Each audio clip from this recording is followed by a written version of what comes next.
Welcome back to another University Observer election special interview. I'm joined today by Míde Nic Fhionnlaoich, the singular welfare candidate in this year's election for the SU sabbatical role. Thank you for joining us today. No bother at all. How are you feeling about the upcoming elections? Looking forward to it, but good. Also dreading it. What, if any, positions do you currently hold on campus? So I'm currently the Public Relations Officer of the Míde Nic Fhionnlaoich, and I'm also the Mental Health Campaign Coordinator in the SU. What experience do you have that qualifies you for the position? Well, I think I have a pretty extensive list of experience both with the SU and with societies on campus. I was Law College Officer, I was Irish Language Officer, and now I'm Mental Health Campaign Coordinator in the SU. As well as that, I spent 3 years on the Míde Nic Fhionnlaoich Committee, which means I've run a lot of events, I've engaged a lot with campus life, and those are experiences that would really, I believe, help me in the role as welfare officer. What do you think are three of the main issues students are kind of grappling with right now? I think living costs is one major issue, and again, all of these are ones that have come up time and again, and housing and mental health. The counselling service has been underfunded for years. We've known it's been underfunded for years. We've been saying it's been underfunded for years, and still things are getting worse and worse. UCD's hiking the rents. When we're in the middle of a housing crisis, students are struggling more and more to find somewhere to stay at the start of every academic year, and then they're struggling to afford the cost of living while they are in college because they're paying an arm and a leg for rent and travel and everything else. What would be your plans to help increase engagement within the SU? I have a couple of plans that I think will help with engagement with the SU.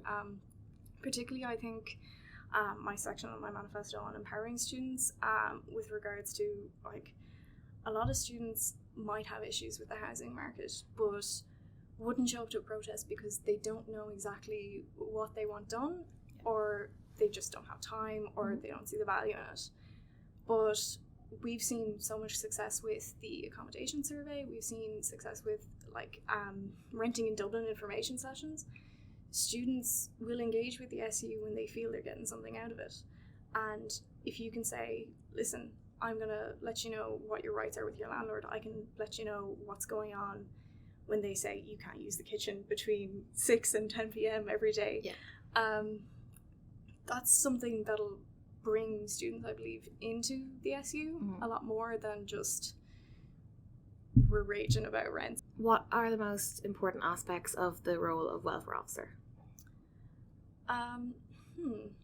I think the most important aspects of the role of welfare officer can be kind of divided into two categories. On one hand, there's casework and representing students, which I think is so important. Again, like I said earlier, like, people come to the welfare officer who would never go to the union for anything else, who need help, and the importance of that can't be understated or overstated. And then on the other hand, all of the reasons that students come to us for casework, come to us with these issues, are usually underpinned by structural problems. Like, students are coming to the union being like, I have nowhere to live, or I can't afford my rent this month, or I can't get counselling. And while casework is important, it's important that we actually, as a welfare officer, that actually work to address those structural issues so that students don't keep having those problems. Something you mentioned in your manifesto, the introduction of draft digs agreements, and I was just wondering how you hope to get homeowners and landlords on board with signing them or being involved with them to make them kind of binding, I guess. I was just wondering if you had kind of a kind of route to kind of get them on board for that as well. It's not a clear-cut one-size-fits-all, because some landlords are going to be more awkward than others.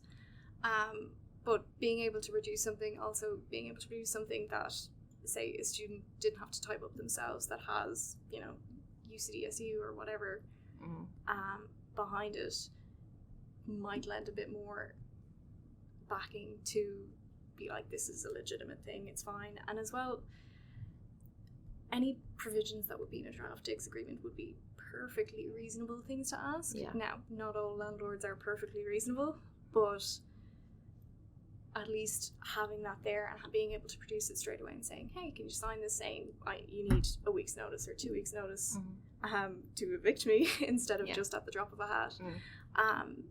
Being able to at least produce something straight away that looks official, that looks right, and looks reasonable, lends a lot of help to it. I can't say that all landlords and homeowners would agree to it. Yeah. But it's better than nothing. Yeah. And what are some of the kind of safeguarding measures you hope to include? And I know you mentioned like notice of eviction and stuff like that. Is there anything else that you would hope to include in it? It's something I'd need to hammer out because obviously I am a law student, but I'm not a legal professional. Yeah. I can't give legal advice. I can't do that. So it's something I'd need to hammer out with actual legal professionals over the summer. Yeah. But I think some basic protections of like you have use of XYZ areas of the house, or you have this much notice before any eviction or any like reasons that could be given for eviction. Yeah. And yeah, those would kind of be the general ideas of what would be included. But again, like that's something that has to go through legal professionals first. Yeah. No, because I know it in theory is a great concept, and I know that I can imagine a lot of students would make use of it, but I would just be wondering about like the incentivization to actually get landlords to sign it, when I suppose you could argue they have somewhat of a monopoly, especially if you look at like a dig situation when it is considered a cheaper alternative to, you know, purpose-built student accommodation or on-campus accommodation. I think the concern would be that landlords would have no reason to sign on. Yeah. So I was just wondering, do you have kind of any, I suppose, pull to kind of, get someone to kind of sign away some rights that they previously probably wouldn't have intended to? I don't claim it to be a silver bullet with the licensee system. That's why I want to lobby for an end to the licensee system in its current form. But again, I think it's something, and even if it's 10% of people in digs that get this, it's better than 0%. And it's an improvement, but it's far from fixing the issue, but it'll do something. Yeah. You want to focus on lobbying the university to increase and safeguard mental health supports. How do you hope to do this, and is there any difference from the current team efforts that you hope to implement? The one big shining light of hope at the moment is the current HEA bill that's going through the House of the Artists.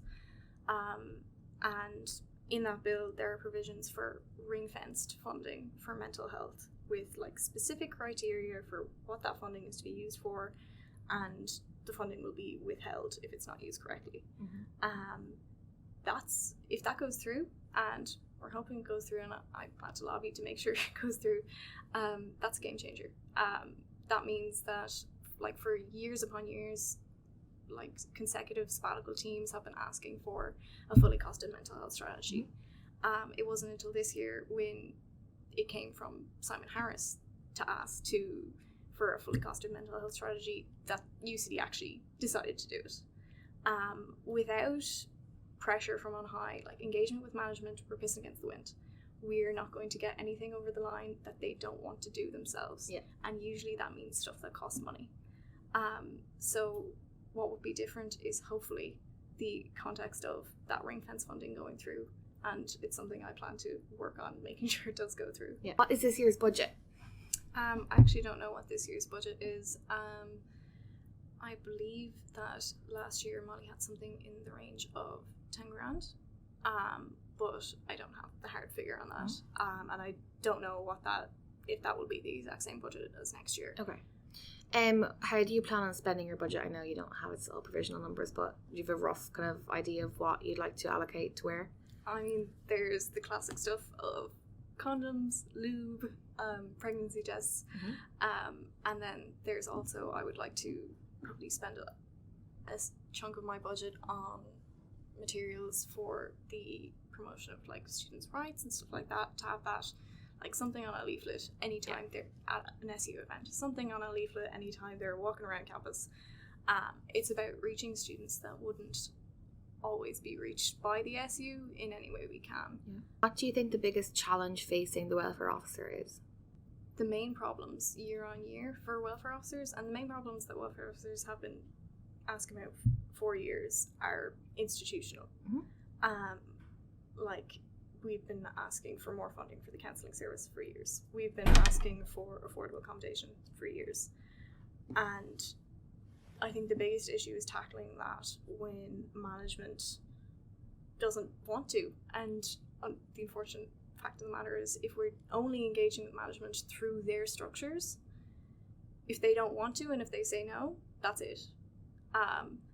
So I think the biggest issue is to look at how to circumvent that, either through lobbying spokespeople, either through student mobilization, and kind of building that grassroots student movement. What discrepancies do you see within the current counselling or voucher system? Well, I think a lot of students have had issues with the voucher system in that they're referred externally and they're given their 5 sessions or 8 sessions, and then there is an option for renewal, but depending on, like, there's a lot of discrepancies between counselling services depending on who gets offered voucher renewals and who needs them and what's going on there. As well as that, like, it's very much a kind of out of sight, out of mind. You're given your 5 vouchers, okay, bye now. And I will say, like, none of this is the fault of the counselling service. They're at capacity. I'd say they're over capacity, and they're doing their best. But, like, this bad situation has been created by UCD, and you're leaving students in crisis just because you won't fund the counselling service properly. I'd like to see an end to outsourcing. Again, that's a tall ask considering how much UCD has come to rely on it. It was introduced as a pressure valve for peak periods, and now it is a fundamental part of how counselling UCD operates. We need to more than double the counselling team that we have. I believe to be in line with best practice, we need 1 counsellor for 1,500 students. We currently have 1 counsellor for every 4,150 students. If we want to end discrepancies with externals, we need to stop outsourcing what we should be doing ourselves. How do you rate the work done in the past year in regards to housing by the SU? I think the work done in the past year has been good. I think it's a case of, like, there's been a lot of good work done on student mobilization. Like, the Keegan protest was quite popular. The housing town hall I found to be a very good engagement, not just numbers wise, but also able to get, like, good feedback from students on what issues were affecting them, how they were affecting them. As well as that, I think the accommodation survey was absolutely invaluable in getting some actual data from students on what they're paying, how long they're travelling, what the conditions are like, and also how aware they are of their legal rights and protections and their own situations.